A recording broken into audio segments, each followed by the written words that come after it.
High, তোমরা কেমন আছো? অনেক দিন ধরে ভাবছিলাম যে রেজিন আর্ট করব। তার জন্যই দেখো অ্যামাজন থেকে এই কিটটা অর্ডার করে দিয়েছিলাম। এখানে ছিল 3টে মোল্ড, আর এখানে ছিল কয়েকটা গ্লাস, আর ছিল একটা গ্লাভস, আর এখানে ছিল কয়েকটা ড্রাই ফ্লাওয়ার, আর এটা ছিল হচ্ছে ফয়েল পেপার, আর এখানে কিছু কালার ছিল। আর এখানে দিয়েছিল দুটো স্টিক, রেজিনটাকে স্মুথ করে নেওয়ার জন্য দিয়েছিল এই পেপারটা। আর এখানে ছিল কিছু গ্লিটার। আর এই যে হলো রেজিন আর হার্ডনার। আর এখানে আমরা আমাদের সুবিধার জন্য নিয়ে নিয়েছি 3টে কাগজের কাপ। এবারে 2:1 রেশিওতে রেজিন আর হার্ডনার একসাথে মিশিয়ে নিচ্ছি। এবারে এই রেজিনটাকে 3টে ভাগে ভাগ করে নিচ্ছি।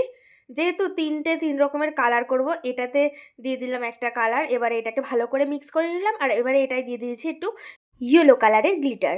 এবারে এটাকেও ভালো করে মিক্স করে নিলাম। এবারে এর মধ্যে দিয়ে দিয়েছিলাম কিছুটা স্টার গ্লিটার।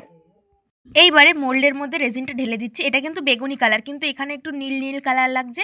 তো প্রথমে বেগুনি কালারটা ঢেলে দিলাম, এরপরে এর মধ্যে দিয়ে দিয়েছিলাম হলুদ রঙের যে রেজিনটা আমরা বানিয়ে রেখেছিলাম সেইটা, আর যে স্টার গ্লিটারগুলো দিয়ে বানিয়ে রেখেছিলাম সেটাও দিয়ে দিলাম।